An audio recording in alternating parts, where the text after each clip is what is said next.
हम लोगों ने कल जो पढ़ा था, हम लोगों ने श्रीधर स्वामी जी की टीका 1.1.2 यानी कि भागवतम के प्रथम स्कंद के प्रथम अध्याय के दूसरे श्लोक की टीका थी। इसमें श्रीमद् भागवतम को श्रवण करने की इच्छा की महिमा बताई गई थी। श्रवण की इच्छा नहीं बताई गई, श्रवण की महिमा नहीं बताई गई थी। श्रीनाथ जी प्रभु किसकी महिमा बताई थी?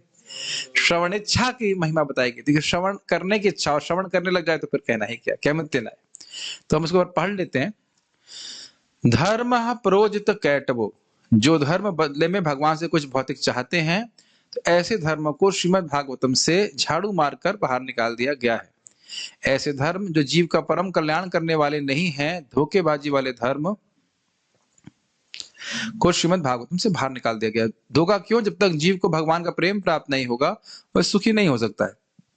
तो ऐसे कोई भी धर्म जो जीव को इस प्रेम से वंचित रखने वाले हैं, वो फल नहीं देने वाले हैं, वह धोखा है। जैसे सिंपल सी बात है, हम आपको 100% शुद्ध घी दे रहे हैं, ये प्रॉमिस किया जा रहा है लेवल पे, और दे क्या रहे हैं? वैसे महाराज प्रभु जी बोलते हैं, हमने इसमें कुछ नहीं मिलाया है, सिर्फ भैंस को डालडा पिलाया है। सोचिए, मतलब एकदम झूठ बात है। और आपको जो प्रॉमिस कर रहे हैं वह आपको प्राप्त होगा नहीं। मतलब हम बोल रहे हैं भाई धर्म करता है कि आदमी सुखी हो जाए, कुछ करे, तो वो सुख मिलेगा नहीं जब तक जीव को भक्ति प्राप्त नहीं होगी। तो कोई भी धर्म जो जीव को भक्ति प्राप्त नहीं कराए, शुद्ध भक्ति, वो चीटिंग है। तो इसलिए कर ऐसे धर्मों को जो भगवान की भक्ति प्राप्त ना कराए, भागवतम से बाहर कर दिया गया, कोई स्थान नहीं उसके लिए। Does it make sense? ठीक है। परमो, परम धर्म भगवान का निरूपण करता है, भगवान की ओर ले जाने वाला है। निष्काम धर्म है ये। निर्मत्सराणाम सताम वेद्यम, कौन समझ पाएगा इसको? वो समझ पाएंगे जो दूसरे के उत्कर्ष को असहन करने की भावना से मुक्त रहते हैं। आपका नाम पूछा नहीं प्रभु जी, नाम क्या आपका? श्याम बिहारी प्रभु। समझ में आ रहा? उत्कर्ष समझ रहा है, दूसरा व्यक्ति प्रगति कर रहा है तो व्यक्ति जलता है, तो उसको क्या कहते हैं? मात्सर्य। तद रहिता नाम, जो उससे रहित हैं, ऐसे लोग इसको समझेंगे। सताम का अर्थ था जीवानुकंपी नाम, जो अन्य जीवों पे दया करते हैं। कर्मकांड में होती है ना हिंसा, तो वैसी हिंसा वह नहीं करना चाहते, सब पे दया करने वाले, तो ऐसे लोगों के द्वारा समझ में आता है। वास्तवम अत्र वस्तु, क्या जानते हैं? तो वास्तव वस्तु है भगवान, उनकी भक्ति, भगवान के भक्त, भगवान का धाम, ये सब वस्तु है, वास्तविक है। मतलब इनकी त्रिकालिक सत्या है। भूतकाल में, भविष्य काल में, वर्तमान काल में, सब जगह भगवान रहते हैं, भक्ति रहती है, भगवान का धाम रहता है। इस सब के बारे में व्यक्ति जानता है, भगवान से प्रेम होता है, तो वह शिवदम, उसका परम कल्याण होता है। ठीक है, कुछ कुछ समझ में आ रहा है? लाला नाम क्या है आपका? आशुतोष। यस, आशुतोष समझ में आ रहा है? गुड। एक, अरे दो लोग, दो आशुतोष, बिगर आशुतोष, स्मॉल आशुतोष। गुड। अरे जान लेंगे तो क्या मिलेगा? तो कह रहे हैं तापत्रयोन उन्मूलनम, आध्यात्मिक, आदि भौतिक, आदि दैविक कष्ट से व्यक्ति मुक्ति प्राप्त करेगा। उसको हम और समझेंगे, आज प्रयास करेंगे। किसने लिखा है? श्रीमद् भागवते महामुनि कृते किंवा परेर। अरे श्रीमद् भागवतम तो स्वयं महामुनि व्यासदेव जी ने लिखी है, जो भगवान के अवतार हैं, सबसे अच्छी वस्तु लिखी है, लिखने में कोई गलती नहीं है, तो अन्य शास्त्र पढ़ने की क्या जरूरत है? और श्रीमद् का अर्थ बताया गया था, श्रीमद् मतलब सुंदर, ऐश्वर्य से युक्त। और क्यों ऐसा कह रहे? तो कह रहे ईश्वर सद्यो हृदय अवरुद्धते, भगवान श्रीमद् भागवतम के श्रवण की इच्छा मात्र से हृदय में स्थिरीक्रियते, स्थिरीकृत हो जाते हैं, अवरुद्ध हो जाते हैं। ठीक है, बंध हो जाते हैं। जैसे ही कोई भगवान की श्रवण करने की इच्छा करता है, तुरंत उसके हृदय में भगवान के प्रति प्रेम जागृत होने लगता है, और वह प्रेम की रस्सी से भगवान के चरण बंध जाते हैं। इसको आगे भी हम अन्य टीकाओं में देखेंगे। कृत भी सुश्रुष्ट भी तत्क्षणात्, तो कहेंगे भाई सारे लोग क्यों नहीं सुन रहे? इतनी बढ़िया फायदेमंद चीज है तो सारे लोग क्यों नहीं कर रहे हैं? तो कह रहे हैं कि जो पुण्यात्मा होते हैं उन्हीं के हृदय में श्रीमद् भागवतम को सुनने की इच्छा आती है। कृत भी मतलब पुण्यात्मा। अब इस पे वैसे तो अभी आएगा ही, आगे टीका में कहते हैं कृत भी अर्थात जो लोग पुण्यात्मा हैं, सदाचारी हैं, उनके हृदय में भगवान तुरंत प्रकट हो जाते हैं। और जो अकृति भी हैं, मतलब बहुत पुण्यात्मा नहीं हैं लेकिन भागवतम श्रवण कर रहे हैं, तो उनके हृदय में थोड़ा देर में प्रकट होंगे, लेकिन प्रकट दोनों के हृदय में हो जाएंगे। नहीं समझ में आई बात? जो कृति भी है, जो पुण्यात्मा है, वो जो अच्छा आदमी है, सब सदाचारी है, बढ़िया है, वह भागवतम सुन रहा है, तो उसके हृदय में भगवान तुरंत प्रकट हो जाएंगे। ये कल बात आई थी कि भाई हम तो सुन रहे हैं, भगवान प्रकट क्यों नहीं हो रहे? तो हम लोग थोड़े हृदय हमारा गंदा है, तो जिसका हृदय साफ है उसके हृदय में तुरंत भगवान प्रकट हो जाएंगे, और जिसका हृदय साफ नहीं है उसके हृदय में थोड़ा टाइम लगेगा। लेकिन हो दोनों में जाएंगे, इसमें कोई संशय नहीं है। यस। जैसे ही सुनने की इच्छा आती है, श्रोताओं को प्रेरित करने के लिए श्रीमद् भागवतम को श्रवण करने के लिए सीधा स्वामी पाद कह रहे हैं, श्रीमद् भागवतम किस प्रकार से कर्मकांड, ज्ञान कांड, उपासना कांड से श्रेष्ठ है। ओके, ये सब बातें फिर से रिपीट की जा रही हैं, इसलिए इसमें आपको रिवाइज नहीं करना। भोग की इच्छा को और मोक्ष की इच्छा को भी बाहर से निकाल दिया गया। ये इंटरेस्टिंग पॉइंट है, पॉइंट नंबर 12, कि जब तक भोग की इच्छा और मोक्ष की इच्छा होती है, भक्ति का सुख का अनुभव व्यक्ति नहीं कर सकता है। और अगर भक्ति की गंध भी मिल जाए तो सारे पुरुषार्थ एकदम तृण के तृण, मतलब एकदम घास की तरह लगते हैं। बहुत अच्छे पॉइंट्स हैं। भगवान, ये इसमें ऐसे धर्म का निरूपण हो रहा है जिसमें भक्त केवल भगवान की उपासना करता है, भजन करता है, लेकिन बदले में कुछ चाहता नहीं है। ठीक है। कर्म कांड में जीवों की हिंसा होती, स्पष्ट बात है, और मात्सर्य भी होता है, क्योंकि व्यक्ति एक ही व्यक्ति को एक वस्तु प्राप्त करना चाहता है, उसको वही दूसरी वस्तु प्राप्त व्यक्ति भी प्राप्त करना चाहता है, एक ही वस्तु है, तो मात्सरता रहती है। ठीक है। क्या क्या समझ में आएगा? भक्ति समझ में आएगी, भगवान समझ में आएंगे, भक्त समझ में आएंगे, जीव क्या है समझ में आएंगे, माया क्या समझ में आएगा, सब कुछ समझ में आएगा, और कुछ प्रयास करने की जरूरत नहीं। ये शास्त्र पढ़ी, सब कुछ समझ में आ जाएगा। अनादिकाल से जीव भगवान से विमुख है। इस पे महाराज बोल रहे थे कि अरे बचपन में भक्ति करने की क्या जरूरत है? अरे कोई कहेगा कि तुम इतनी जल्दी क्यों भक्ति कर रहे हो? जल्दी नहीं है, ऑलरेडी बहुत लेट हो गया है। अनादिकाल से हम जगत में हैं, तो व्यक्ति को यह नहीं सोचना चाहिए कि मैं छोटा बच्चा हूं तो मुझे भक्ति नहीं करनी चाहिए। अपनी पहचान इस शरीर से करना हमें रोक देना चाहिए कि मैं माता जी हूं, मैं प्रभु जी हूं, मैं बुढ़ा हूं, मैं वृद्ध हूं या बच्चा हूं, तो मुझे भजन नहीं करना चाहिए। हम इस शरीर नहीं है। भगवत गीता का पहला ज्ञान है। ठीक है। बच्चे होने के बाद भी व्यक्ति को भगवान की भक्ति करनी चाहिए, बुढ़ा होने के बाद भी भगवान की भक्ति करनी चाहिए। जहां से जिस समय समझ में आ जाए कि भगवान की भक्ति करनी है, व्यक्ति को भक्ति करते रहना चाहिए। ये केवल एक आवरण मात्र है शरीर। Does it make sense? जितना एक सामान्य व्यक्ति भोग के लिए लालयित रहता है, वह बचपन में भी भोग के लिए प्रति लालयित रहता है, खाली भोग की वस्तुएं थोड़ी अलग होती हैं। खिलौनों का स्वरूप चेंज हो जाते हैं, लेकिन खिलौनों से खेलने की प्रवृत्ति परिवर्तित नहीं होती। इसका अर्थ समझ रहे हैं? व्यंगार्थ समझिएगा, अर्थ सीधार्थ में समझिए इसका। व्यंग कटाक्ष समझ रहे हैं इस बात का? कटाक्ष अर्थ व्यंगार्थ। खिलौने चेंज हो जाते हैं, झुंझुने चेंज हो जाते हैं, झुंझुना समझते हैं, लेकिन झुंझुनों से खेलने की प्रवृत्ति नहीं जाती है। झुंझुना खिलाया आपने कभी?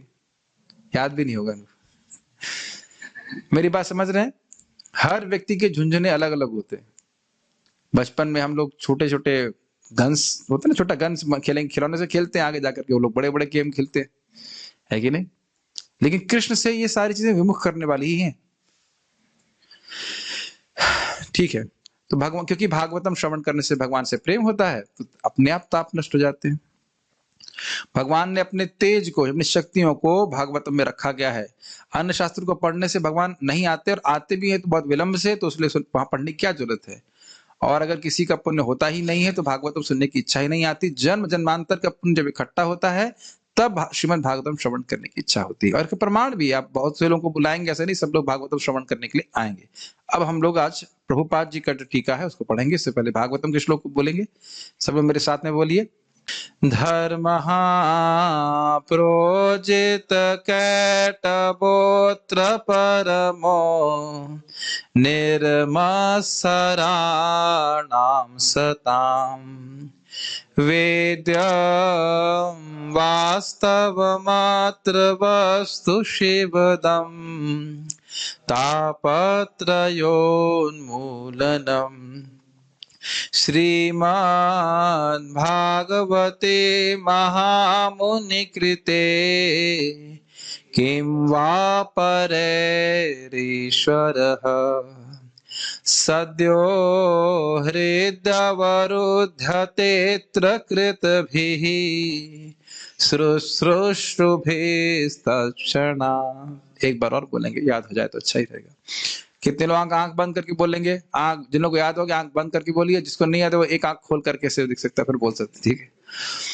धर्मः प्रोजित कैटवोऽत्र परमो निर्मत्सराणां सताम् वेद्यं वास्तवमात्रवस्तु शिवधाम तापत्रयोन्मूलनम् श्रीमद्भागवते महामुनिकृते किं वा परेरीश्वरः सद्यो हृदयवरुध्यतेऽत्र कृतभिः शुश्रूषुभिस्तत्क्षणा। बात हो रही थी कि वेदों में 3 विषय हैं, संबंध, अभिधेय और प्रयोजन। संबंध तत्व का वर्णन प्रथम श्लोक में हुआ था। भगवान कौन है, भगवान किस प्रकार से जगत की सृष्टि करते हैं इत्यादि। अब इस श्लोक में स्पष्ट रूप से अभिधेय का वर्णन हो रहा है, किस प्रकार से हम अपने परम प्रयोजन भगवत प्रेम को प्राप्त कर सकते हैं। इसको व्यासदेव बता रहे हैं। कैसे बता रहे हैं, क्या कह रहे हैं कि तुम्हें श्रीमद् भागवतम का श्रवण करना चाहिए। हम लोग, आप सब लोग श्रीमद् भागवतम का श्रवण करो। बेसिकली भगवान के बारे में श्रवण कीर्तन करो, श्रवण कीर्तन इत्यादि। तो इसके द्वारा क्या होगा, भगवान हृदय में आ जाएंगे। भगवान हृदय में कब आएंगे, जब भगवान के प्रति प्रेम हो। तो यही बात यहाँ बोली जा रही है कि भगवान के प्रति प्रेम प्राप्त हो जाएगा और ऐसा व्यक्ति भगवान को प्राप्त कर जाएगा। तो इसलिए क्या अभिधेय है, श्रीमद् भागवतम का श्रवण करना, भगवान के नाम जप करना इत्यादि। ठीक है, तो ये किस प्रकार से अभिधेय को तत्व को समझा रहा है, ये समझ में आ रहा है। ऐसे देख रहे हैं जैसे लग रहा है क्या बात कर रहे हैं, मैं उड़िया बोलछी क्या बोल रहा हूँ, मैं उड़िया बोल रहा हूँ ना, क्या बोल रहा हूँ, আমি বাংলা বলছি, कुरचुंडी तेलुगु बोल रहा हूँ, क्या बोल रहा हूँ मैं बताइए। हिंदी बोल रहा हूँ ना, कि मुश्किल हो रहा है। अरे भाई, जैसे आपको यहाँ पहुंचना था तो टांगों से चल के आए, तो टांग से चलना साधन हुआ कि नहीं हुआ। अब आपको दिल्ली जाना है तो क्या टांग से चल के जाएंगे, जा सकते हैं, जाएंगे तो मोटरसाइकिल या कुछ सोचेंगे ना कि भाई वहां पहुंचना है तो हम कैसे पहुंचेंगे। तो जिस साधन से कोई चीज साधित होती है उसको अभिधेय कहते हैं। इसमें क्या मुश्किल है, उद्धव प्रभु समझ में नहीं आ रहा है। तो यहाँ दिख रहा है ना कि क्या करना है जिससे भगवत प्रेम प्राप्त हो, श्रीमद् भागवतम का श्रवण करना है। तो अभिधेय तत्व का वर्णन कर रहे हैं, इसमें क्या मुश्किल है। आशुतोष प्रभु समझ में आ रहा है। आप देखो, मैंने उनको बोला आशुतोष, आपने क्यों इधर देखा, क्योंकि आपका नाम भी आशुतोष है, इसे कहते हैं नामाभास। ये भागवत में बार बार बोला जा रहा है। ठीक है, नामाभास से भी जीव की मुक्ति हो जाती है। ठीक है, आगे पढ़ते। नहीं समझ में आ रहा है तो क्या कहा जाए बताइए। समझ में तो आना चाहिए। देखिए, कोई डिवोटी हैं जो बिल्कुल न्यू डिवोटी हैं, मेरे हिसाब से न्यू डिवोटी हैं, और रिविजन बना कर भेज रहे हैं। देख रहे कितना डिटेल रिविजन है। तो उसको मतलब समझ में आ रहा है तभी तो बना रहे हैं ना। चलो, इसका मतलब मुझे ये खुशी मिलती है किसी एक व्यक्ति को तो जरूर समझ में आ रहा है जो रिवीजन बना रहा है। वैसे मुझे लगता है सभी को समझ में आ रहा होगा। अभिदेव तत्व क्या है हमारे विजय प्रभु। अभिदेव का मतलब क्या होता है, साधन, यानी कि जिससे आप कुछ प्राप्त करते हो। भूख लग रही है, क्या प्रयोजन है, भूख शांत करनी। तो क्या करना है, कील खाएंगे, खीर नहीं, कील खाना साधन नहीं है, कील नहीं खा सकते। भगवान का भोग प्रसाद ला करके प्रसाद ग्रहण करना, तो बस सीधी सी बात, साधन है। भूख शांत करनी, साधन क्या हो गया, प्रसाद खाना, सिंपल। तो अगर भगवान का प्रेम प्राप्त करना है तो क्या करना है, यहाँ व्यासदेव जी क्या कह रहे हैं, श्रीमद् भागवतम का श्रवण करना है। इसमें क्या मुश्किल बात। ठीक है, आज हम प्रभुपाद जी का तात्पर्य पढ़ रहे हैं। शब्दार्थ हम नहीं ले रहे, शब्दार्थ को हमने कल ही ले लिया था। अनुवाद से शुरू करते हैं। यह भागवत पुराण भौतिक कारणों से प्रेरित होने वाले समस्त धार्मिक कृत्यों को पूर्ण रूप से बहिष्कृत करते हुए सर्वोच्च सत्य का प्रतिपादन करता है, जो पूर्ण रूप से शुद्ध हृदय वाले भक्तों के लिए बोधगम्य है। यह सर्वोच्च सत्य वास्तविकता है जो माया से पृथक होते हुए सबों के कल्याण के लिए। ऐसा सत्य 3 प्रकार के संतापों को समूल नष्ट करने वाला है। महामुनि व्यासदेव द्वारा अपनी परिपक्वावस्था में संकलित यह सौंदर्यपूर्ण भागवत ईश्वर साक्षात्कार के लिए अपने आप में पर्याप्त है। तो फिर अन्य किसी शास्त्र की क्या आवश्यकता है। जैसे जैसे कोई ध्यान पूर्वक तथा विनीत भाव से भागवत के संदेश को सुनता है, वैसे वैसे ज्ञान के इस संस्कार या अनुशीलन से उसके हृदय में परमेश्वर स्थापित हो जाते हैं। तो समझना पड़ेगा कि ध्यान पूर्वक समझने का मतलब है कि समझने का व्यक्ति प्रयास करे कि क्या बोला जा रहा है। ठीक है, और विनीत भाव का अर्थ है कि उसके अंदर, उसके मन में चैलेंजिंग एटीट्यूड नहीं होना चाहिए। अरे ये कैसे हो सकता है कि एक नाम से अनंत जन्मों के पाप नष्ट हो जाते हैं। अगर ये भावना रहेगी तो फिर वह श्रीमद् भागवतम का श्रवण नहीं कर पाए। अरे ये कैसे कह सकते हो कि जो भगवान है, जिनको कई कई कठिन तपस्याओं के द्वारा आप प्राप्त नहीं कर सकते, वह केवल श्रीमद् भागवतम के श्रवण करने की इच्छा से भगवान हृदय में आ जाते हैं? ऐसा कैसे बोल सकते हैं आप? ये हो गया चैलेंजिंग एटीट्यूड। समझ में आया? लेकिन जो विनीत भाव क्या है, अरे हम नहीं जानते हैं, लेकिन भगवान तो सब कुछ कर सकते हैं कि नहीं? भगवान स्वयं ही जब इस श्रीमद् भागवतम को बोल रहे हैं तो कुछ सोच के ही बोल रहे हैं ना कि जीव को मेरी प्राप्ति आसानी से हो जाए, ज्यादा मेहनत नहीं करनी पड़े। क्या भगवान के लिए असंभव है कुछ कार्य करना? नहीं। तो इसीलिए पूर्ववर्ती आचार्यों के अनुसार अपनी मनोधर्म के अनुसार नहीं, व्यक्ति नम्रता से श्रीमद् भागवतम का श्रवण करेगा तो निश्चित रूप से भगवान उसके हृदय में स्फुरित होंगे। समझ में आ रहा? बहुत इंपॉर्टेंट है। तात्पर्य प्रभुपाद जी का, धर्म में 4 मूल विषय सम्मिलित हैं: पुण्य कर्म, आर्थिक विकास, इंद्रिय तृप्ति तथा भव बंधन से मोक्ष। इसको हम लोग सामान्यतः क्या समझते हैं? धर्म, अर्थ, काम और मोक्ष। तो इसके पहले अब शायद कुछ लोगों को धारणा नहीं होगी इसका मतलब क्या है। इस जगत में लोग धर्म करते हैं किस लिए? ताकि व्यक्ति को कुछ धन प्राप्त हो। और धन क्यों प्राप्त हो? धन क्यों चाहिए? उससे काम यानी भौतिक इच्छा की पूर्ति हो जाए। तो अब हो क्या रहा है, बद्ध जीव, जितने भी बद्ध जीव हैं, उन सभी के हृदय में भोग की इच्छा है। All of us have desire for sense gratification. सभी के हृदय में इच्छा होती है। नहीं तो नहीं प्रभु जी मेरे में तो नहीं है। तो बेटा शरीर क्यों मिला हुआ है? 3 उंगली मेरी तरफ है, 1 उंगली आपकी तरफ। कोई कहे कि मेरे को भोग की इच्छा नहीं है, तो भाई उनकी हेल्प करो, क्लास में डिस्टर्ब नहीं होना चाहिए। किसका बज रहा था वो? अच्छा उसका, सुदामा का बज रहा? नहीं ठीक, मेरा फ्लो टूट जाता है। प्लीज क्लास में डिस्टर्ब मत कीजिए। क्या बात कर रहा था मैं भी? हाँ, तो जीव की भोग की इच्छा है, तभी तो हम यहाँ पे हैं, नहीं तो क्यों आएंगे। तो अब हम उन्मुक्त भोग की इच्छा करें, भोग का प्रयास करें, उसकी जगह वेद क्या कहता है? चलो जितने भोग करने वाले जीव हैं उनको अपने साथ में ले लेते हैं। तुमको भोग चाहिए ना, ऐसा अगर तुम धर्म करो, धर्म करोगे तो तुम्हें धन प्राप्त होगा और धन के द्वारा तुम बढ़िया से अपनी इच्छाओं की पूर्ति कर सकते हो। लेकिन आप जानते हैं उससे क्या होगा? धीरे धीरे वह कम से कम वेद की आज्ञा मानने लग जाएगा और वह नियमों का पालन करने लग जाएगा। तो धीरे धीरे शुद्ध होगा और फिर समझ में आएगा उसको कि ना, भोग करके मैं सुखी नहीं होऊंगा। तो अब मैं वह मोक्ष प्राप्त करने की प्रयास करेगा। इसमें भगवान कहां पे है?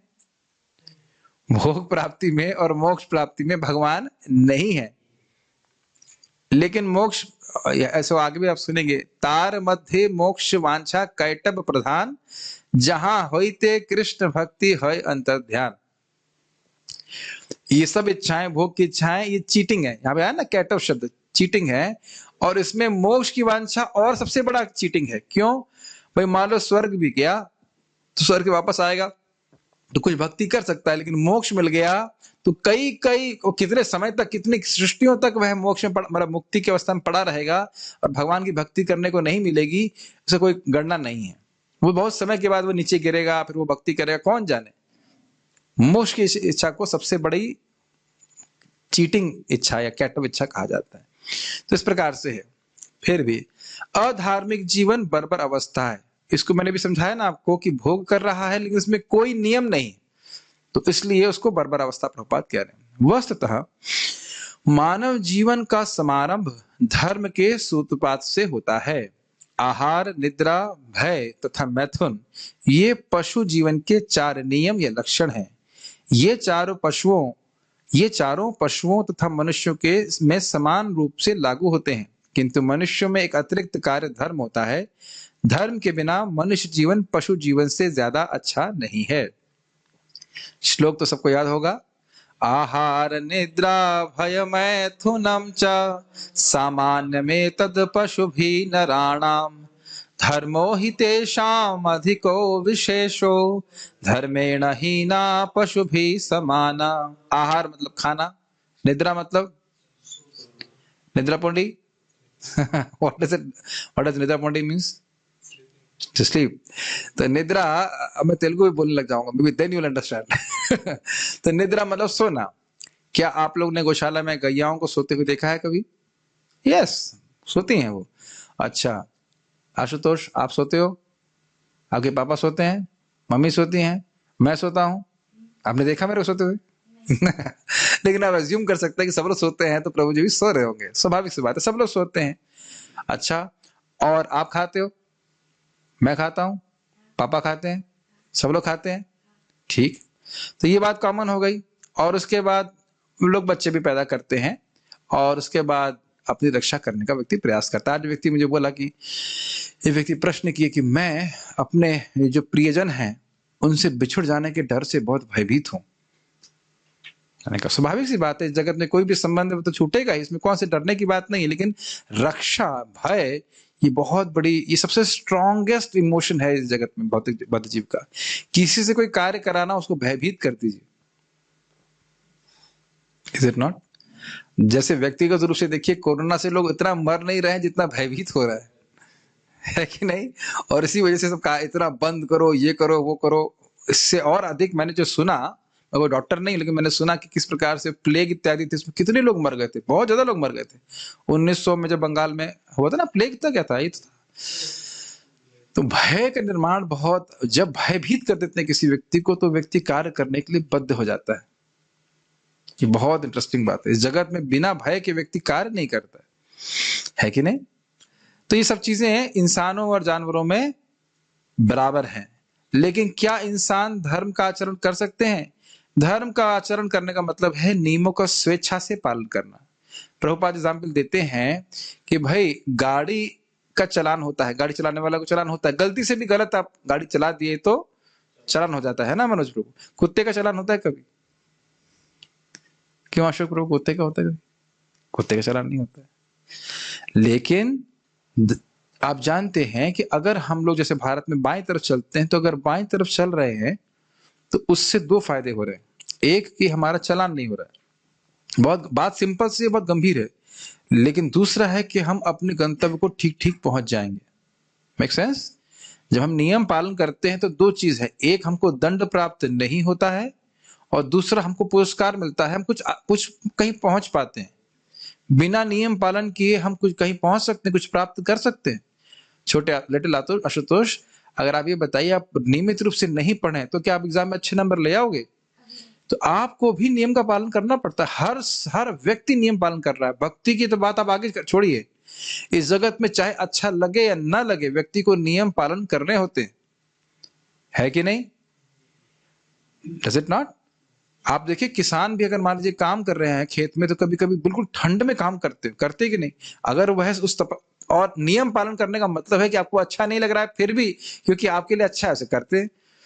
तो हम देख रहे हैं इस जगत में तपस्या सबको करनी पड़ती है। भौतिक जगत में भी ट्रेन में लटक लटक के लोग जाते हैं, सब तपस्या ही तो है। तो इसलिए नियम पालन करना ताकि मेरा आगे कल्याण हो, ये मानव जीवन का प्रीरेगेटिव है, मतलब ये एक विशेष सुविधा है। यस, सुविधा है। जैसे सब जानते हैं, यहाँ पे गौशाला वाले डिवोटीज जानते हैं कि गाय को जब बीमार हो जाती है तो गाय तुरंत ही डॉक्टर के पास जाती है, हमारे भीम के पास, डॉक्टर भीम के पास, कहती है मैं बहुत बीमार हूँ, मुझे इंजेक्शन लगा दीजिए। बोलती है ऐसा गाय? क्यों राजकुमार, आप सेवा करते हैं ना गायों की बीमार, है ना? जब आप कहते हैं, आप बोलते हैं ना, गो माता आपको कुछ नहीं आता, सॉरी आपको पता नहीं है कि आप बीमार हो, आप चलो आपको हम दवा दे देते हैं। तो गौ माता क्या कहती है? हाँ, है ना? ऐसे बोलती है? नहीं, खींच खींच के ले जाना पड़ता है। क्यों राजकुमार? आप बोल रहे थे ना कि मुझे दवा खानी है, खुद से पता है ना दवा खाना है, कि मैं बोल रहा हूँ? ये 5 आदमी लग रहे हैं दवा खिलाने के लिए, मुंह खोल के खो खा, ऐसा नहीं करता। अच्छा, गाय बीमार है और आप भी बीमार होते हो, हम सब लोग बीमार होते हैं, अपनी बीमारी के बारे में हम सचेत हो जाते हैं और हम भले ही दवा कड़वी लगे खाने के लिए तैयार रहते हैं। मैं इतनी सारी व्याख्या कर रहा हूं, उसके पीछे बहुत गंभीर बात है, इसलिए बोलना चाहता हूं। लेकिन पशु चाहे कितना भी बीमार हो, देखो कि कुत्ते वगैरह होते हैं ना, आपने देखी बीमारी से लथेड़ते रहते हैं, लेकिन कभी वह किसी पशु अस्पताल के सामने खड़ा होकर नहीं बोलेंगे कि हमारा भी इलाज होना चाहिए, कोई नहीं बोलता। Does it make sense? यानी कि यह बुद्धि कि मैं आज कुछ कर रहा हूं, इससे मुझे भविष्य में क्या लाभ प्राप्त होगा, यह केवल इंसानों के पास है। इतनी बात समझ में आ रही है? तो प्रभुपाद यही कह रहे हैं कि व्यक्ति को मानव जीवन में समझना चाहिए कि मेरा आगे परम कल्याण किस चीज से होगा। और बहुत अधिक सोचता है व्यक्ति तो बुढ़ापे तक सोचता है, उसके बाद आगे नहीं सोचता है। तो इंसान को सोचना चाहिए कि इंसान के पास सोचने की शक्ति है। आप लोग इसको बहुत सिंपल ले रहे हैं शायद, लेकिन जरा विचार कीजिए कि क्या ये प्रवचन किसी भी जानवर को समझाया जा सकता है? यहां हो सकता हो कि प्रवचन समझ में ना आ रहा हो, लेकिन अगर समझना चाहे तो समझ सकता है। You may not be able to understand, but if you want to understand, you can understand. Does it make sense now? But can the animals understand also?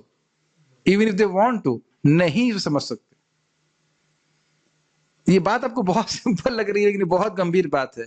और इस समझावट का उपयोग, इस समझने की शक्ति, बुद्धि का उपयोग हम केवल आहार, निद्रा, भय, मैथुन के लिए करें तो बहुत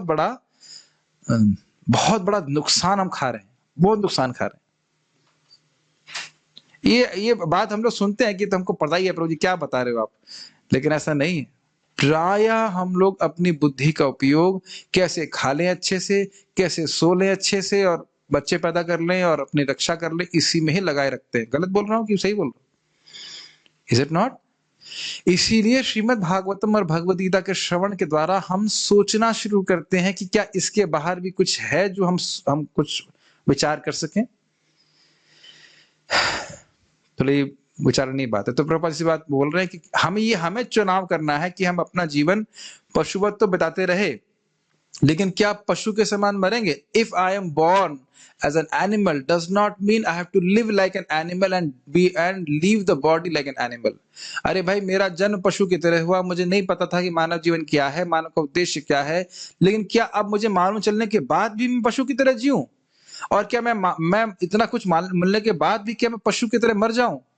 और अगर और नहीं समझ में आ रहा है, बहुत अच्छी बात महाराज बोल रहे थे, बद्रीनारायण महाराज, और इसको आपने देखा होगा, बरसात में कीड़े देखे हैं आपने? देखा ना, कीड़े बहुत सारे कीड़े उत्पन्न होते हैं रात के समय, और सुबह क्या करते हैं हम लोग? वो मर जाते हैं, उनको झाड़ू से झाड़ करके बाहर कर देते हैं। तो क्या ऐसा जीवन में जाना चाहता हूं? ये हमने स्वयं विचार करना है। तो इसलिए मानव जीवन तब शुरू होता है जब कोई धर्म हो। धर्म का मतलब इसमें कोई नियम होंगे। अतः समझ में आ रहा है आपको? Little Ashutosh, good. तो आप रोज आ सकते हैं, देखिए आपको भागवत समझ में आ रही है, वेरी नाइस। अतः प्रत्येक मानव समाज में धर्म का कोई ना कोई रूप पाया जाता है जिसका उद्देश्य आत्म साक्षात्कार है, और जो ईश्वर के साथ मनुष्य के शाश्वत संबंध को बताने वाला है। ये लाइनें बड़ी सिंपल लग रही होंगी आपको, लेकिन लाइनें बहुत गंभीर है। लोग कई बार प्रश्न करते हैं कि इस जगत में अलग अलग धर्म क्यों हैं? क्योंकि लोगों का अधिकार अलग है। अधिकार समझते हैं? क्वालिफिकेशन, योग्यता अलग अलग है। तो जितनी जिसकी जैसी योग्यता होती है, उसके अनुसार भगवान की व्यवस्था से वहां पे धर्म का निरूपण किया जाता है। एज पर देयर क्वालिफिकेशन धर्म इज डिस्क्राइब्ड। ठीक है? और उससे क्या होता है? उतने धर्म का पालन वो जब करते हैं तो उनकी क्रमशः चेतना का विकास होता है। फिर उस चेतना के विकास के अनुसार भगवान की व्यवस्था से उन्हें और उच्चतर धर्म के बारे में बताया जाता है।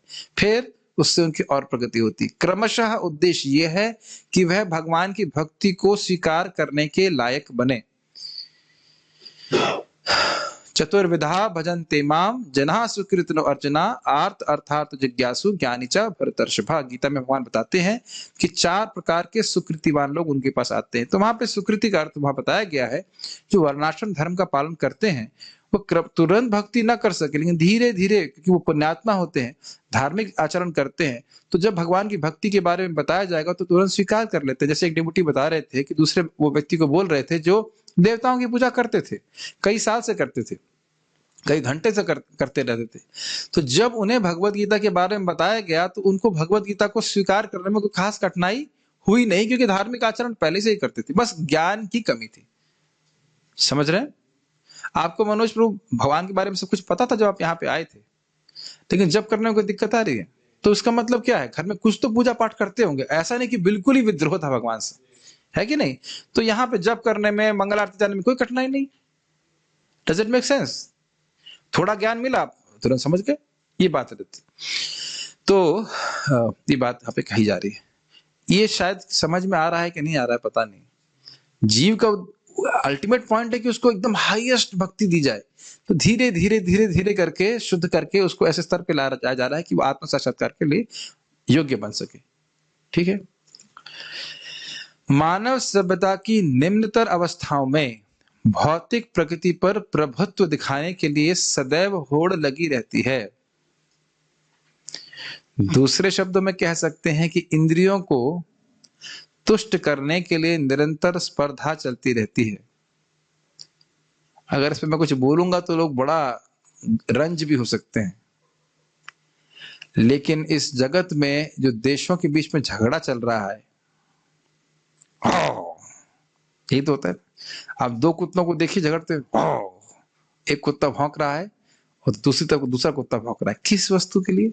जरा विचार कीजिए। हम देखते हैं कुत्तों को लड़ते हुए, कभी कुछ शिक्षा नहीं प्राप्त करते। दो कुत्तों को लड़ते हुए देखिए, किस लिए लड़ रहे हो? ये मेरा एरिया, यहाँ पे क्यों आया, मैं आऊंगा। यस। और आप पूरा हिस्ट्री खोल लीजिए, औरंगजेब और पीछे चले जाइए, सिकंदर, और जहां पे भी चले जाइए, यही चीज तो हो रहा है। क्या मेरी बात आपको समझ में आ रही है? प्रभुपाद जी संबंध में बहुत गंभीर बात बोलते हैं। This human form of life is not meant to fight like cats and dogs. कुत्ते और बिल्लियों की तरह झगड़ने के लिए ये मानव जीवन नहीं है। एक एक बात बहुत गंभीर है। मैं कुछ नाम नहीं रखूंगा, नाम रखूंगा तो लोग एकदम गुस्सा हो जाएंगे, लेकिन आप समझ गए मैं क्या कहना चाहता हूं। श्रील प्रभुपाद जी बोलेंगे, इसलिए मैं बोल सकता हूं। 1965 में भारत चाइना का युद्ध हुआ था। 65 में था, 61 में हुआ था, 65 में। और वही प्रभुपाद उसमें आगे तात्पर्य बोलते हैं कि उस चीज के लिए, उस स्थान के लिए झगड़ा हुआ जो दोनों ही देशों के लिए उपयोगी नहीं है। कितने लोग उसे मारे गए? हाँ हाँ, हर जगह। मुझे बता रहे थे कि वियतनाम के युद्ध में वो एक पर्वत को जीतते थे, फिर छोड़ देते थे उसको।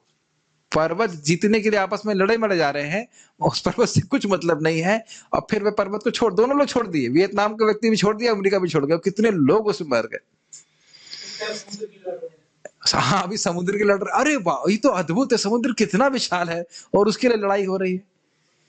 कितना पैसा उसमें बर्बाद होता है। मुझे पता है कि जो लोग आध्यात्मिकता में अनुशीलन नहीं कर रहे हैं, वो इस बात में फिर रिएक्ट करेंगे। क्या हमको समुद्र की अपनी सीमा को रोकना नहीं चाहिए, या ये नहीं होना चाहिए, वो मुझे पता है इस प्रकार रिएक्शन होगा। लेकिन एक अध्यात्मवादी व्यक्ति इस प्रकार की बातों से प्रभावित नहीं होता। सत्य ये है कि समुद्र ना तो भारत का है, ना चाइना का है, ना किसी का है। और ये बात हम नहीं बोल रहे, श्रीमद् भागवत में पृथ्वी देवी हंसती हैं, कहती हैं कि कोई राजा बोला ये मैं उसकी हूं, मतलब पृथ्वी देवी उसकी है। दूसरा राजा आकर लड़ता है, कहता है नहीं ये मेरी है। दोनों चले गए, मैं यही हूं। पृथ्वी हंस रही है, अरे मेरी है लेकिन मैं तो यही हूं, और ये सब मर के चले गए। क्या इस जगत में हम नहीं देखते हैं कि इस प्रकार से दो भाइयों के बीच झगड़ा हो गया, दोनों ने एक दूसरे को गोली मार दी, दोनों मर गए, धरती वही है। तो प्रभुपाद ये बता रहे हैं क्यों हो रहा है? इंद्रिय तृप्ति की भावना से। इंद्रिय तृप्ति की भावना से स्पर्धा हो रही है। ध्यान दीजिएगा कि जब भी कोई व्यक्ति किसी को दुख देता है तो उसके पीछे एक ही कारण होता है कि वह इंद्रिय तृप्ति चाहता है। Only when a person is desiring sense gratification will he commit violence to others. And because devotees are free from this sense gratificatory spirit, they do not commit violence to others. क्योंकि भक्तों के हृदय में इंद्रिय तृप्ति की इच्छा नहीं होती है, इसलिए वो दूसरों को दुख नहीं देते। मैं इसलिए एक्सप्लेन करना पड़ रहा है क्योंकि ये बहुत बेसिक बातें हैं और मूलभूत बातें समझेंगे तो हमारे जीवन में बहुत परिवर्तन आ सकता है। Make sense? यस। तो ये यानी कि मैं क्यों सब कह रहा हूं, देखने में तो लग रहा है कि हम बहुत बड़े लीडर हैं, हम बहुत बड़े नेता हैं जिससे लोगों का कल्याण होगा, लेकिन वस्तुतः हमारी चेतना का स्तर क्या है? एकदम निम्नतम। जैसे पशु आपस में झगड़ा कर रहे हैं, वैसे हम लोग देश के बीच में या प्रांत के बीच में झगड़ा कर रहे हैं। अब आप लोग कह सकते हो कि अगर कोई देश हम पर आक्रमण करता है तो क्या हमें रक्षा नहीं करनी चाहिए? करनी चाहिए, उसमें कोई दिक्कत नहीं, वो सही बात है। लेकिन मूलभूत बात है कि दोनों ही देश अगर कृष्ण भावना भावित हो तो युद्ध नहीं होगा। प्रभुपाद इस बात को बोलते हैं कि जब पहले भारत और चीन दोनों में कृष्ण, मतलब एटलीस्ट कुछ ईश चेतना थी तो शांति से रहते थे, झगड़ा नहीं करते थे। लेकिन ईश चेतना, भगवान की चेतना का लोप होने से हर जगह झगड़ा होगा। केवल भारत और चाइना में नहीं, भारतीयों में भी आपस में भी झगड़ा होने लगेगा। जैसे मैंने सुना है कि मतलब भारत पाकिस्तान का तो झगड़ा होता ही है, लेकिन मुसलमान और मुसलमानों में भी झगड़ा होता है। ये कलयुग का प्रभाव ही है कि जो व्यक्ति भगवान का भक्ति नहीं करेगा वह निश्चित रूप से झगड़ा करेगा। तो ये बात समझ में आ रही कि झगड़े का कारण क्या है? आयुष प्रभु, झगड़े का कारण क्या है? भगवान से वैमुख्यता और इंद्रिय तृप्ति की इच्छा। यस, ऐसी प्रवृत्ति के वशीभूत होकर मनुष्य धर्म की ओर मुड़ता है।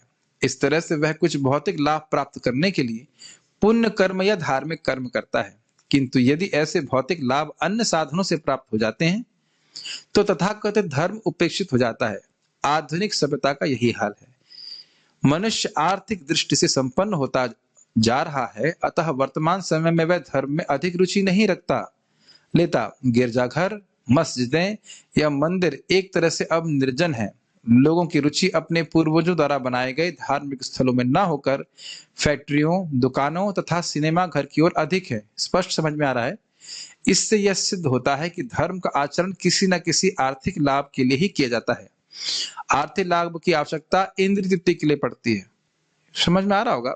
छोटी सी बात यह है, भक्त लोग बोलते हैं भाई देखो, अवैध स्त्री संग, शराब पीना, मांस खाना और जुआ खेलना, ये सब फ्री में नहीं मिलता है।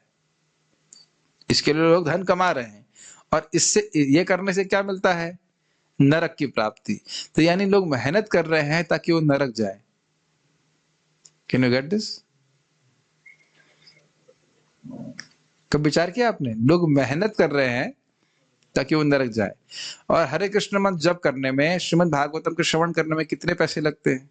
कोई पैसे नहीं लगते। और क्या लाभ प्राप्त होता है? भगवान का धाम। लेकिन लोगों की इसमें रुचि है नहीं। वही बात जो इसकी दुर्योधन कहता था, जानामि धर्मम न च मे प्रवृत्तिम, जानामि अधर्मम न च मे निवृत्तिम। मैं जानता हूं धर्म क्या है, लेकिन मुझे करने में रुचि नहीं है, और मैं जानता हूं कि अधर्म क्या है, उसको मैं छोड़ना नहीं चाहता। ये स्थिति है लोगों की। है, आप आश्चर्य करोगे ना, हम लोग तो मांस नहीं खा रहे हैं ना, लेकिन फिर भी जी रहे हैं अच्छे से। बल्कि भक्त लोगों को बड़ी चिंता होती है, हम बड़े मोटे हो रहे हैं, कुछ कम होना चाहिए ऐसा करके। Is it not? तो हम खाली बात ये कर रहे थे, जो प्रभुपाद यहाँ बहुत सूक्ष्म बात कह रहे हैं। वो क्या कह रहे हैं कि देखो, इंद्रिय तृप्ति की इच्छा सभी जीवों में है, और बर्बरता की अवस्था में जब धर्म का पालन नहीं करता है तब भी व्यक्ति इंद्रिय तृप्ति चाहता है। समझ रहे हैं मेरी बात? Sense gratification he wants. अब क्या करता है कि वह धर्म को भी जब स्वीकार कर रहा है, किस लिए स्वीकार कर रहा है श्रीनाथ जी? इंद्रिय तृप्ति के लिए। वो भगवान की प्रसन्नता के लिए नहीं कर रहा है। ठीक? और धर्म करने से क्या प्राप्त होगा? बहुत स्लो जा रहा हूं ताकि आप समझ लें। धर्म करने से क्या मिलेगा? बस कुछ भी प्रसंग के बिना, वैसे पता है प्रसंग के बिना बोल देना, धर्म करने से भगवान मिलेगा। अरे भाई वो तो है, लेकिन क्या बात हो रही तो समझिए। धर्म करने से अर्थ की प्राप्ति होती है, और अर्थ करने से अर्थ होगा, जब जेब में पैसा होगा तो क्या मिलेगा? अच्छे से इंद्रिय तृप्ति मिलेगी। ये बात बोल रहा है। तो इसीलिए ये सब ये झूठा धर्म है। तो अब अगर मान लीजिए धर्म के बिना अर्थ मिल जाए तो फिर क्या जरूरत है धर्म की? ये बात है। तो प्रभुपाद यहाँ पे समझा रहे हैं इसी बात को।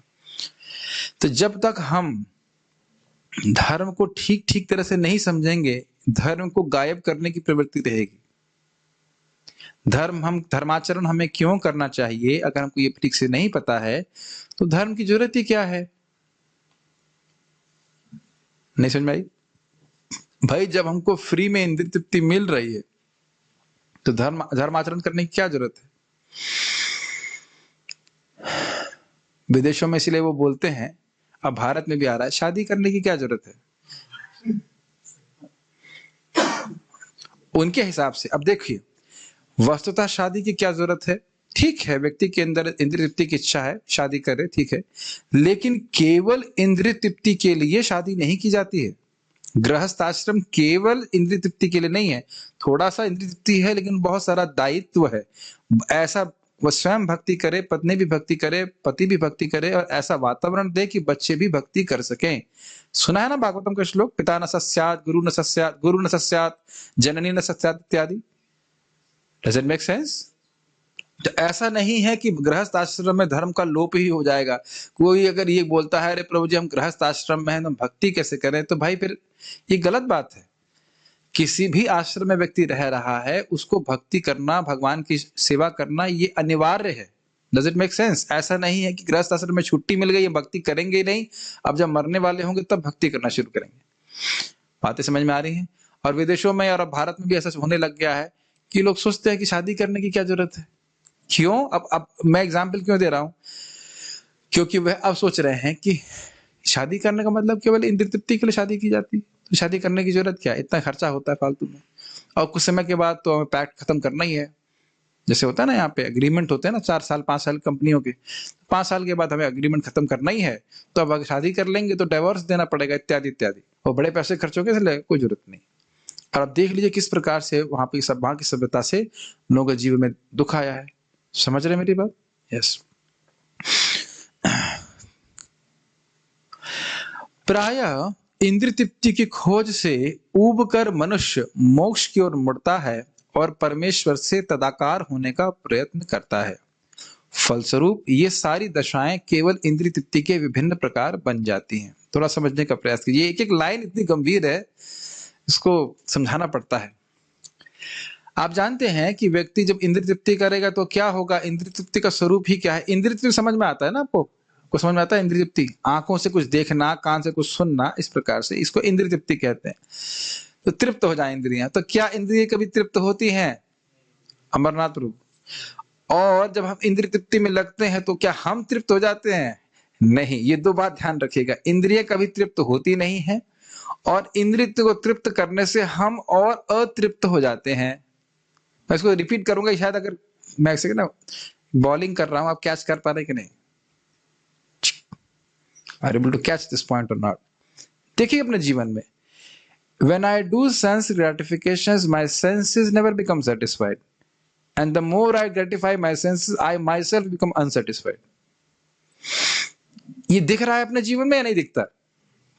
नहीं दिख रहा तो मैं दिखा देता हूं आपको। जिन लोगों ने बचपन में इतना सौभाग्य प्राप्त हुआ कि केबल टीवी उनके घर में था, तो आप देखिए कि एक के बाद एक हम चैनल चेंज करते रहते। जब छुट्टियां हो जाती थी हम कितना बोर होते थे। आप पता नहीं, शायद कुछ लोग ने केबल टीवी जानते हैं? पांडे जी जानते हैं? सारे पांडे नहीं, दीन बंधु प्रभु, आशुतोष प्रभु, आप जानते हैं? वो अनुभव है आप लोग, एक के बाद एक चैनल चेंज करते रहते? क्या बोरिंग सा है। Everything was boring, everything was for sense gratification. Her channel आपको यही बोल रहा है कि आपको हम बहुत अच्छी इंद्रिय तृप्ति देंगे, लेकिन जितना हम उसको देखते हैं, अरे क्या बोरिंग है। नहीं होता सर? तभी तो लोग संडे को छुट्टी लेना चाहते हैं। बताइए, अगर काम करना बहुत अच्छा लगता है तो संडे को छुट्टी नहीं लेनी चाहिए। हम लोग क्या मंगल आरती को संडे को छुट्टी होती है?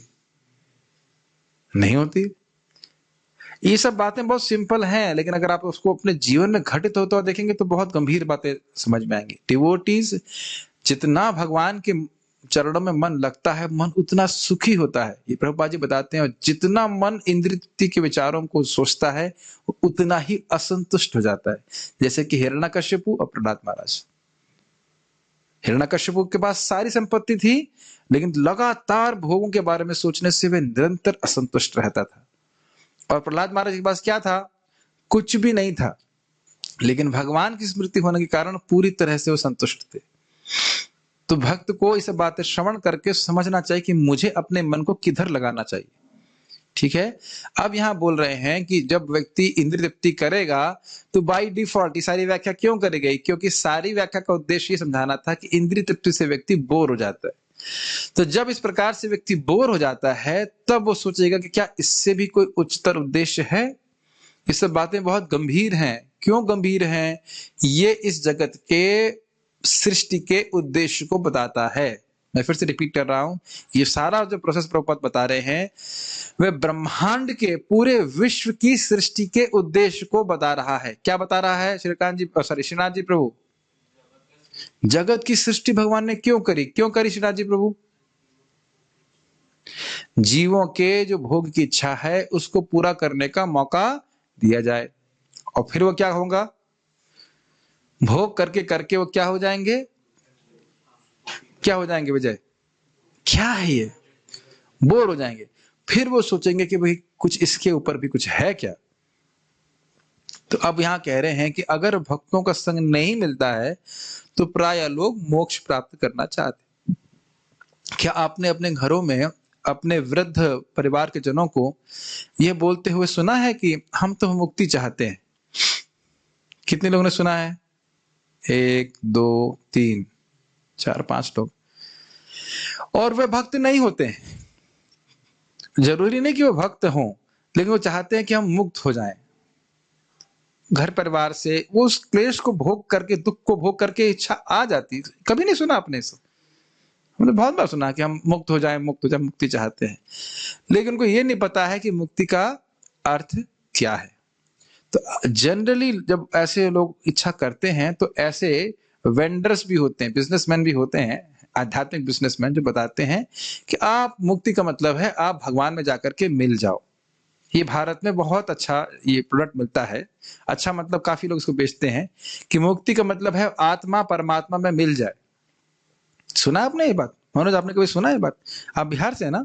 बिहार में बहुत आपने सुना होगा ये बात। इस बहुत प्रचलित बात है ये कि मुक्ति मतलब जीव जो है, आत्मा जो है, परमात्मा में जाकर के मिल जाए। उसके बाद कुछ नहीं हो जाए, बस मिल जाए ऐसे करके। तो ये क्या जीव के लिए सिद्धि है? नहीं। अब इसको समझने का प्रयास करिए कि यह इंद्रिय तृप्ति किस प्रकार से है, जरा देखिए। प्रभुपाद कह रहे हैं फलस्वरूप ये सारी दशाएं केवल इंद्रिय तृप्ति के विभिन्न प्रकार बन जाती हैं। इसको समझने का प्रयास कीजिए। भाई यह तो समझ में आता है कि स्वर्ग जाना चाहता है, इस जगत में भोग प्राप्त करना चाहता है, यह सब इंद्रिय तृप्ति है, लेकिन मोक्ष की इच्छा ये कैसे इंद्रिय तृप्ति है? भाई मोक्ष में तो व्यक्ति भोगों को त्याग रहा है। देखिए, आत्मेंद्रिय प्रीति वांछा तारी बोले काम, कृष्णेंद्रिय प्रीति वांछा धरी प्रेम नाम। तो अपनी इंद्रियों की तृप्ति अगर मैं चाहता हूं तो यह काम कहलाता है। तो एक बात, स्वर्ग जाना और भोग करना ये सब तो समझ में आ रहा है कि ये भोग है, लेकिन जब मैं मोक्ष की प्राप्ति करना चाहता हूं तब भी तो मैं कृष्ण की सेवा नहीं करना चाहता। Does it make sense? इसीलिए बोला जा रहा है कि तार मध्य मोक्ष वांछा कैटब प्रधान, जहां हईते कृष्ण भक्ति है अंतर ध्यान। बहुत सुंदर श्लोक है चैतन्य चरितामृत का कि सभी भोग की इच्छाओं में सबसे बड़ी भोग की इच्छा क्या है? मुक्ति की इच्छा। और वह है इसलिए ताकि उसमें हमें बहुत लंबे समय तक भगवान की शक्ल भी ना देखनी पड़े, भगवान के बारे में कोई हमें बताने वाला भी ना हो। इसलिए आप लोग थक गए, हम रुक जाएं या आगे थोड़ा पढ़ सकते हैं? तो समझ में आ रहा होगा, 2 घंटा तो और पढ़ ही सकते हैं। नहीं प्रभु जी, ये तो नहीं कहा हमने। ठीक है, 15 से 20 मिनट थोड़ा और पढ़ लेते हैं।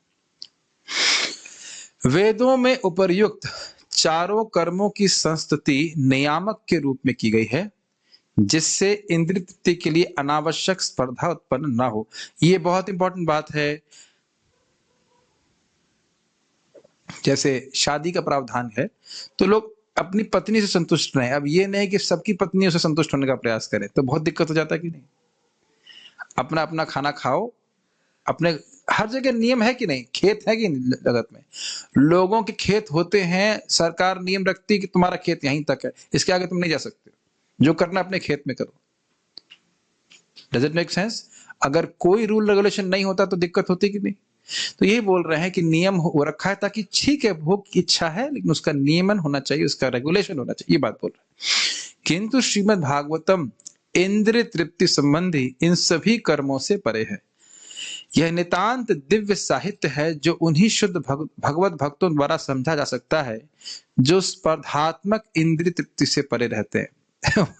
मुझे लगता है कि इस हिंदी को समझना प्राय लोगों के लिए कठिन होगा, क्योंकि केवल हिंदी ही नहीं है, फिलोसफिकल पॉइंट है। जो यहाँ सबसे इंपॉर्टेंट बात यहाँ पे आ रही है वह है स्पर्धात्मक इंद्रिय तृप्ति। ये समझ में आया? जैसे आज मैं देख रहा था, क्या था, हाँ, अशोक प्रभु ने मेरे को आज हलवा दिया था प्रसाद में। तो जैसे मैं प्रसाद लेने के लिए बैठा, सामने व्यक्ति देख रहा था इसके बाद एक्स्ट्रा क्या है। वो अपनी प्लेट में नहीं देख रहा है कि उसके पास क्या है, वो मेरी प्लेट में देख रहा है कि एक्स्ट्रा क्या है। अब समझ में आ गया मैं क्या कह रहा हूं? हर व्यक्ति को उसके लिए यथा उचित कर्मानुसार इंद्रिय तृप्ति प्राप्त है, ये बहुत ही गंभीर बात है। लेकिन हम अपनी व्यवस्था को न देख करके दूसरी प्लेट व्यक्ति की प्लेट को देख रहे हैं। प्लेट का मतलब समझ रहे होंगे आप, व्यंग्यार्थ लीजिएगा।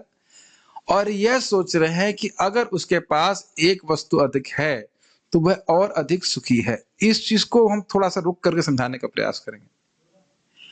हमारे पास क्या इंद्रिय तृप्ति के साधन नहीं है? सभी के पास जितना जीने के लिए चाहिए वो चाहिए, लेकिन हम सोचते हैं कि वो स्वेटर जो उसने पहना है वह पहन करके वो बहुत सुखी है। क्या ऐसा हम नहीं सोचते? और भक्त लोग इस भावना से पूरी तरह से रहित होते हैं।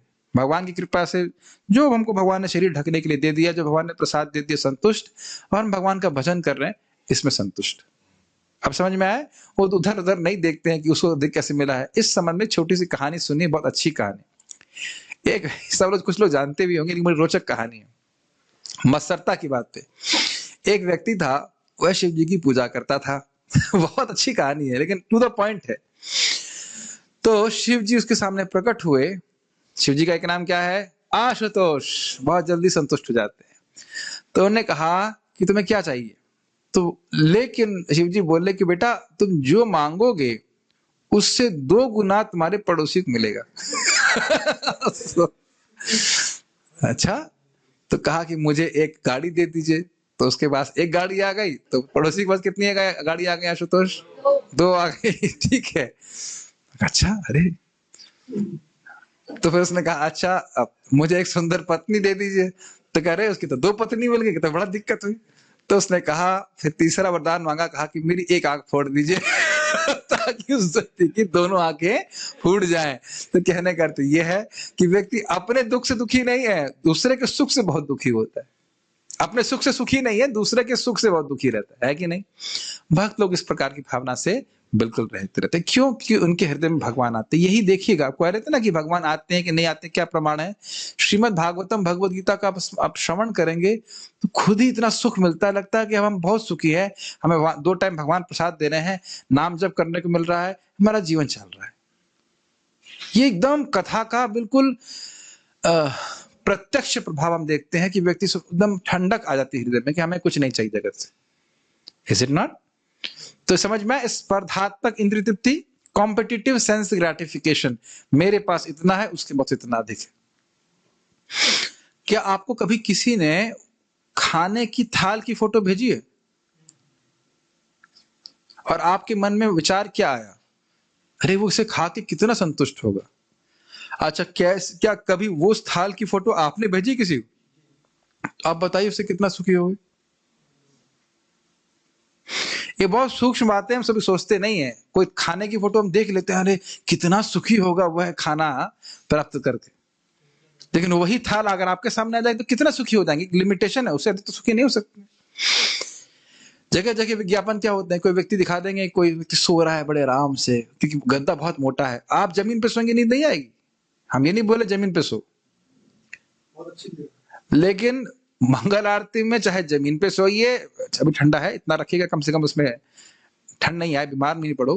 कैसे भी लोहे के आसन पे सोइए, किसी पे सोइए, हमें वैसे ही नींद आएगी और मंगल आरती में उठने में उतनी ही दिक्कत होगी। मतलब नींद अच्छे से आ रही है। क्यों भाई? आप G5 में सोते हैं, हम लोग ऊपर सोते हैं, कोई नींद दिक्कत होती है? कोई दिक्कत नहीं। तो इसलिए भक्त लोग जानते हैं कि इंद्रिय तृप्ति का स्टैंडर्ड क्या है, उससे कितनी हमें सुख मिलने वाला है, उसमें मति न लगाकर वे भगवान की भक्ति में मति लगाते। और भक्ति में भी स्पर्धा नहीं करते। अगर कोई दूसरा भक्त भक्ति कर रहा है अच्छे से, तो ये नहीं सोचते अरे ये क्यों कर रहा है, इसे कैसी भक्ति में मैं रोकूं, ऐसा भी भावना बिल्कुल नहीं रहती। ठीक है, मैं समझता हूँ समझ में आ गया होगा। स्पर्धात्मक इंद्रिय तृप्ति की बात समझ में आ रही है? उसे कोई दम नहीं है इंद्रिय तृप्ति में, जो भगवान शरीर रखने के लिए चाहिए भगवान दे रहे हैं, ठीक है। इस भौतिक जगत में पशु तथा पशु, मनुष्य तथा मनुष्य, समाज तथा समाज और राष्ट्र तथा राष्ट्र के मध्य तीक्ष्ण स्पर्धा चल रही है। लेकिन भगवान के भक्त ऐसी स्पर्धा से बहुत ऊपर रहते हैं। धीरे धीरे समझ में आएगा कि हम लोग ना भारतीय हैं, ना अमेरिकन है, ना चाइनीज है, ना कुछ है। ये सब हम नहीं हैं। हम क्या हैं? हम भगवान के अंश हैं और हमें भगवान के धाम वापस जाना। सीधी सीधी बात, क्या कहते हैं, 100 की सीधी बात ऐसे बोलते हैं। इसका मतलब समझते हैं? 100 बातों की एक बात समझ में आती है कि हम भगवान के हैं और हमें भगवान के पास जाना है, बस खत्म कहानी। भगवान की भक्ति करनी। ये जगत अनित्य है और ऐसी बहुत सारी सृष्टियां हो चुकी हैं, बहुत सारे झगड़े हो चुके हैं, हम उसमें मति न लगा करके भगवान में मति लगाएंगे, भगवान का श्रवण कीर्तन करके भगवान के पास चले जाएंगे। वे भौतिकतावादी व्यक्ति से स्पर्धा नहीं करते, क्योंकि वे भगवत धाम वापस जाने के मार्ग पर होते हैं, जहां जीवन शाश्वतता आनंदमय होता है। यही बात मैं बोल रहा था ना, जब हमारी दृष्टि भगवान के धाम पे होती है तो यहां हीरो बनने का प्रयास हम नहीं करते। Make sense? एक ही बार में समझ में आ जाना चाहिए। जब आपकी दृष्टि भगवान के धाम में होती है, मुझे भगवान के पास पहुंचना है, तो यहां हम हीरो बनने का प्रयास नहीं करेंगे। हीरो नहीं बन सकते, केवल जीरो ही हो सकते हैं आप। समझ रहे हैं? सब कुछ खत्म हो जाता है ना, एवरीथिंग इज फिनिश्ड। कोई विचार कीजिएगा, जिस जिस वस्तु के प्रति हम आसक्त हैं, हम सोच रहे हैं बहुत महान बन गए, सब कुछ धूल धूसरित कर दिया जाएगा काल के द्वारा। क्या नहीं होगा? केवल भगवान की भक्ति। केवल भगवान की जो भक्ति मैंने सेवा करी वही नष्ट नहीं होगी। तो बुद्धिमान व्यक्ति इन्वेस्टमेंट करता है भगवान की भक्ति में। तो यही बात बोल रहे हैं। उसके एग्जाम्पल से समझाता हूं मैं। जैसे मेरा साउथ इंडिया में हो गया था, 12th के बाद मेरा IIT में नहीं हुआ था, उसके 1 साल बाद मेरा RSC सूरत का एक बहुत अच्छा कॉलेज है, इंजीनियरिंग कॉलेज, वहां हो गया था। तो वहां रहकर फिर मैं IIT की तैयारी कर रहा था। तो उसके बाद मेरा IIT में हो गया। तो अब बाकी लोग क्या कर रहे हैं? उसी कॉलेज में अच्छे नंबर प्राप्त करने का प्रयास कर रहे हैं, और मैं एकदम ब्रह्मभूता प्रसन्नात्मा की तरफ घूम रहा हूं, क्योंकि मेरा एक उच्चतर जगह में सिलेक्शन हो गया। आप समझ में आई बात? जो व्यक्ति नाम जब कर रहा है, भगवान का प्रसाद ग्रहण कर रहा है, वो समझ रहा है मेरे को तो भगवान के धाम जाना है। ले लेना दोनों को। यहाँ बंदर माठ समझते हैं? बंदर माठ कहाँ से शब्द आ रहे हैं? बंदर माठ समझते हैं? तो बंदर बंदर आपस में दूसरा चीज ले लेंगे, छीना झपटी करते हैं, बंदर माठ कहते हैं। ऐसे नहीं कि सब लोग बोले सारे बंदर लाइन में बैठ जाओ, बोलो महाप्रसाद है गोविंद, ऐसा कभी नहीं करने वाले। वो एक चीज को लेके छीन के ही खाएंगे। तो इस बंदर माठ से भक्त परे रहते हैं भाई, करते रहो अपनी बंदर माठ, हम अपने भगवान के धाम जाएंगे, भगवान के धाम जाकर सुखी रहने वाले हैं। ठीक है? ऐसे अध्यात्मवादी द्वेष रहित और शुद्ध हृदय वाले होते हैं। तो पॉइंट ये है कि ऐसा क्यों होता है? क्योंकि उनके हृदय शुद्ध है, भगवान की महिमा को समझ के, भक्ति की महिमा को समझ के। अब हम यहाँ पे रुकेंगे। कोई प्रश्न है किसी बात का तो मैं ले सकता हूँ, अदरवाइज ओके।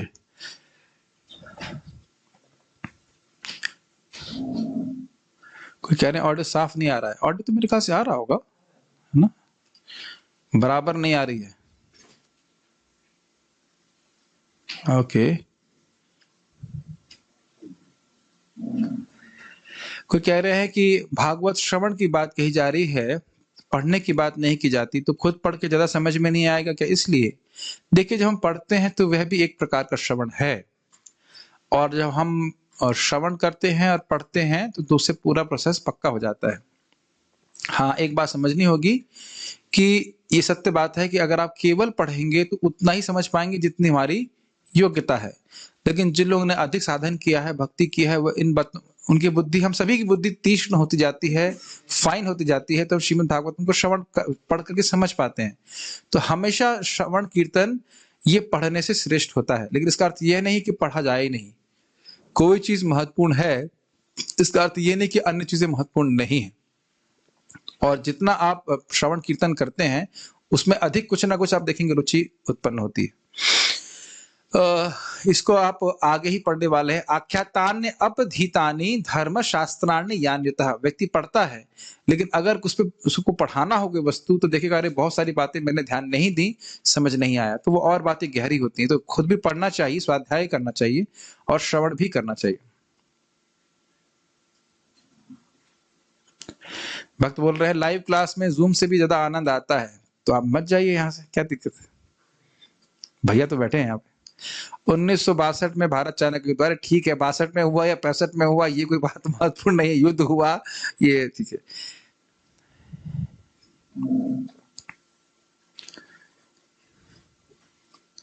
घर का बोलता है कि भगवान अब तो उठा लो। हाँ, बोलते ही हैं। ठीक है, अगर ये बोलते हैं भगवान उठा लो तो फिर भी ठीक है, लेकिन कहें मुक्ति चाहिए तो गड़बड़ है। भगवान उठाएंगे तो अपने पास लेके जाएंगे। 4 प्रकार के लोग भगवान के पास जाते हैं और 4 प्रकार के लोग नहीं जाते हैं, ऐसे विस्तार में बताएं प्रभु जी। इसको विस्तार में भगवद गीता में बताया गया है, तो गीता चर्चा यथा रूप में आप प्रवचन सुन लीजिएगा। कह रहे हैं कि इंद्रिय तृप्ति क्षणिक है, फिर भी मन उसके बारे में थोड़ा बहुत सोचता है। कैसे समझें कि वो बुरा है? अगर थोड़ा बहुत सोच रहा है तो कोई दिक्कत नहीं है है कि नहीं? अगर ज्यादा सोच रहा है तो दिक्कत है, लेकिन थोड़ा बहुत सोच रहा है तो कोई दिक्कत नहीं है। भगवान की भक्ति करते रहिए, अपने आप ही खराब लगने लग जाएगा, अपने आप ही। तदा रजस तमो भावा काम अलोभा दयश्चये चेते रे तिरनाविदम सितम सत्य प्रसिद्धति। ये रजगुण तमगुण के कारण हमको इंद्रिय तृप्ति अच्छी लगती है, बाकी कहाँ भोग में कुछ दम है? कोई दम नहीं है। तो जैसे जैसे हम लोग आगे भागवतम के श्रवण करेंगे, गीता पढ़ेंगे, जप करेंगे, तो अपने आप ही भोगों से विरक्ति होने, क्या है ही नहीं अच्छी चीज, ऐसे करके।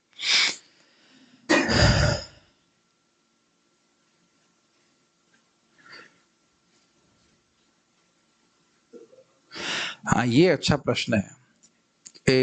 इस जगत में रहते हुए भक्ति कर, it is very difficult to survive in this world, do bhakti and be out of competitive feeling or affected by worldly matters. Indeed, hearing Bhagavad Gita and Srimad Bhagavatam helps still how to control such emotions and be selfless.